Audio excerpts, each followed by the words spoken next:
datang bertanya Dewi Asmara, dari manakah gerangan kasih teruna di kau kan berkunjung tiba.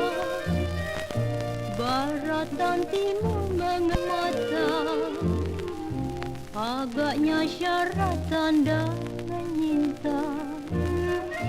Meski membisu 1000 bahasa, kelingan mata pengganti. Nama saya Bikinem. Desanya Pleret, pasarnya Wapes. Terus di Wapes numpak sepur. Nempuk sepur medun Betawi. Medun Betawi turun numpak kapal. Kapal Halimun. Turun di Merak. Terus numpak bis besar ke metro, diambil yang mau ditempati. Tapi saya di metro masih ke tempat yang saya tempati itu Tasik Bedeng, alat besar. Isinya cuma bentuk sama nyamang, nggak ada apa-apa. Berbicara tentang sejarah metro tidak terlepas dari sebuah kebijakan pemerintah kolonial Belanda ya.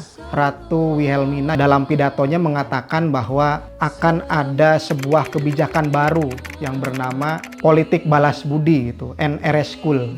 3 poin besar yang menjadi sasaran. Yang pertama adalah edukasi terkait dengan pendidikan kaum pribumi. Kemudian yang kedua adalah irigasi terkait dengan pertanian dan perkebunan. Dan yang ketiga adalah migrasi atau pemindahan penduduk.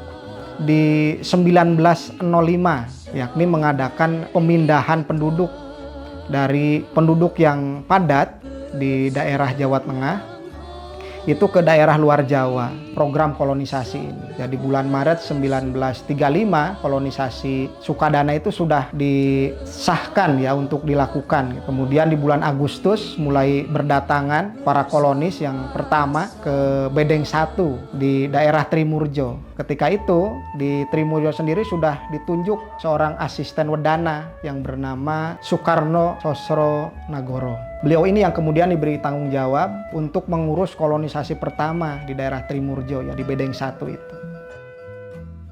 Pada 4 April 1936, ini tepat 1 tahun setelah kedatangan kolonis di Bedeng 1 yang menempati desa induk Trimurjo. Bedeng 15 sendiri masuk dalam wilayah bekas hutan adat milik Buai Numban.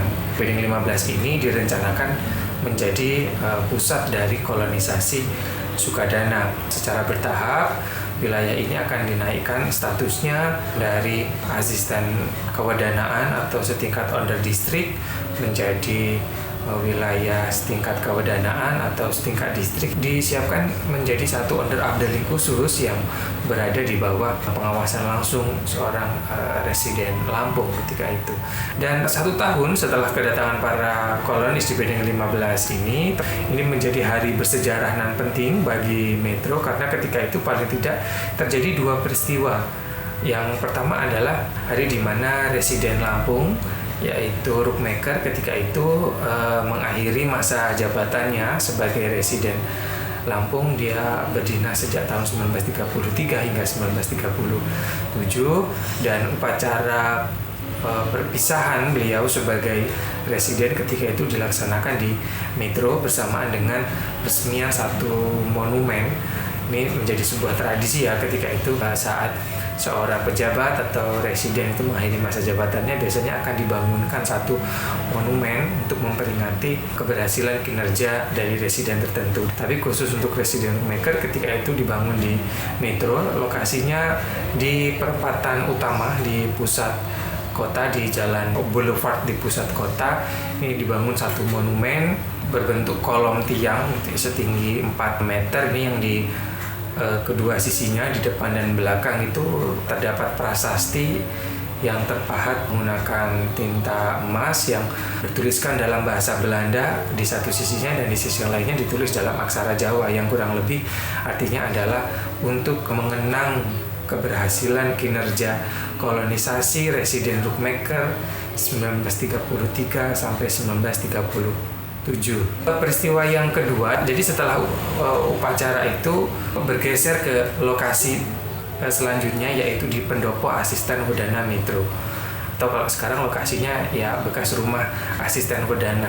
Nah, di situ kurang lebih pada sekitar tengah hari, Metro saat itu diresmikan, status wilayahnya dinaikkan dari yang mulanya menjadi bagian dari induk desa Trimurjo, dipisahkan dan menjadi sebuah daerah setingkat asisten kawedanaan tersendiri, yang saat itu kemudian menjadi setara dengan desa induknya, yaitu Trimurjo.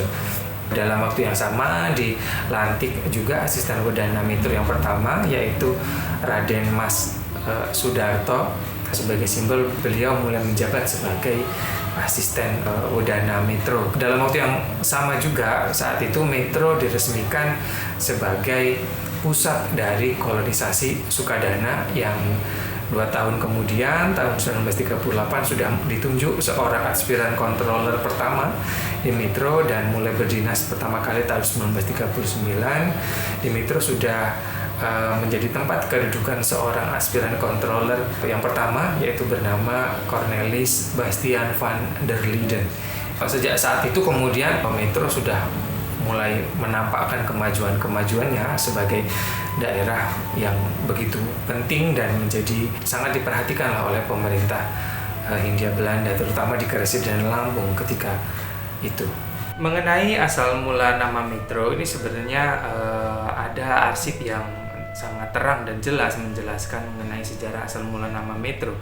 Ini yaitu berupa arsip kolonisasi Verslah kuartal keempat tahun 1935 yang ditulis oleh Residen Lampung ketika itu, Henry Roelof Rookmaker, yang ini semacam dokumen laporan perkembangan pelaksanaan kolonisasi kepada pemerintah pusat di Batavia ketika itu. Residen Rookmaker menulis sendiri bahwa pusat dari kolonisasi Sukadana ini diberi nama Metropolis, atau yang nama pendeknya adalah Metro. Ini bermakna proyeksi dari Rookmaker terhadap kota ini di masa yang akan datang. Ini kelak akan menjadi sebuah kota besar yang maju, yang ketika itu perencanaannya sudah sangat matang sekali. Jadi nama Metro ini sudah ada sejak tahun 1935, bahkan sudah ada sebelum para kolonis yang menempati Bedeng 15 itu tiba pada tahun 1936, dan nama ini juga sudah ada 2 tahun sebelum Metro diresmikan menjadi sebuah pusat dari kolonisasi Sukadana di tahun 1937. Jadi nama ini sudah ada sejak tahun 1935.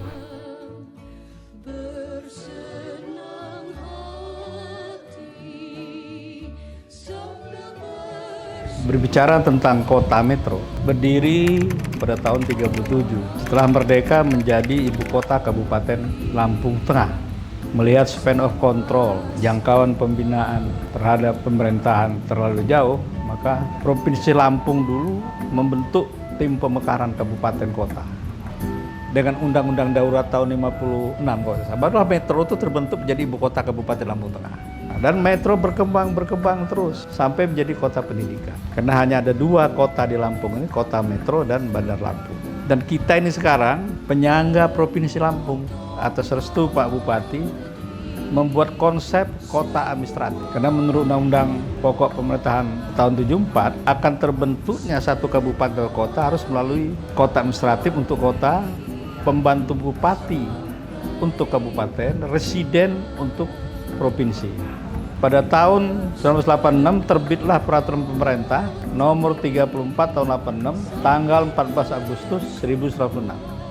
Jadilah Kotip Metro diresmikan oleh Pak Sparjo Rustam, Menteri Dalam Negeri, dan dilantik wali kota pertama administratif yaitu Bapak Mulyadi yang dilantik oleh Pak Yasir Hadibroto. Nah, cikal bakal Kotip Metro itu adalah luas wilayah dan sebagainya berasal dari kota administratif Metro. Yang paling berat ini kota Metro. Jam 12 malam di DPR RI, Pak Herman Sanusi itu masih hidup, orangnya telepon saya. Karena dianggap kota ini kecil. kota metro dibentuk ini salah satunya penghargaan buat kaum kolonisasi. Jadilah kota administrasi metro menjadi kota daerah otonom sendiri. Nah, mulai diresmikan pejabat wali kota metronya Dr. Andes Moses Herman. Jadi kita pindah Lampung Tengah baru tuh tempatnya di Gunung Sugi. Kenapa? Secara geografis letak Lampung Tengah itu harus di tengah-tengah. Jadi dari 10.510 km persegi luas Lampung Tengah lama dipecah-pecah. Nah, inilah cerita tentang berdirinya kota administratif metro. Kita perlu kota yang kecil, masyarakatnya cerdas, tingkat pendidikannya tinggi, sudah itu kemampuan ekonominya tinggi, penganggurannya tidak ada, itu yang kita harapkan. Sebab luas wilayah, itu tidak ada jaminan masyarakatnya akan sejahtera. Jadi pemekaran Lampung Tengah itu menjadi 3 daerah, ya, kabupaten dan kota. Itu sebenarnya sudah lama sekali masyarakat mengendakinya. Jadi pada tahun 99 itu kita mengusulkan supaya mekar. Nah, kebetulan memang waktu itu kita sudah punya kotip metro salah satunya dan Lampung Timur. Jadi kita mendorong pemekaran itu, kita mau itu lebih mendekatkan pelayanan kepada masyarakat. Jadi saya mengatakan tadi dari awal itu memang rakyat Lampung Tengah itu sudah ingin mekar. Nah, tinggal pada waktu kita hanya melanjutkan aja dan apa pemekaran itu. Dan kita yakin juga dengan adanya pemekaran itu, saya katakan tadi, pelayanan pemerintah itu pada masyarakat itu akan lebih dekat gitu. Tidak ada kendala apa-apa. Hanya dulu yang kita inginkan supaya kota metro itu lebih luas. Jadi kita masukkan Trimorejo sebagian dari daerah Punggul. Tapi nampaknya Menteri Dalam Negeri yang disetujui itu hanya wilayah yang termasuk dalam kotip administratif itu kan kota metro. Jadi nggak bisa nambah yang lain. Jadi hanya itu aja daerah kota kotip metro yang jadi kota metro. Sekarang ini umur kota metronya, pemerintahannya berarti sudah 25 tahun dari tahun 99 ya. Nah, kemudian untuk lebih apa supaya metro itu lebih apa bagus jalannya, kantor-kantornya apa, kami Lampung Tengah percepat pada awal 2000 pindah Gunung Sugi sehingga kantor segala macam itu semuanya rumah macam bisa dimanfaatkan oleh apa itu kota metro. Jadi kita Lampung Tengah yang mulai dari nol lagi membangun kantor dan segala macam. Jadi kalau kota metro malah lebih mungkin kantornya saja hanya menyiapkan Lampung Tengah. Sehingga harapan kita mudah-mudahan metro itu akan lebih berkembang lebih baik untuk masyarakat dan bisa mendatang.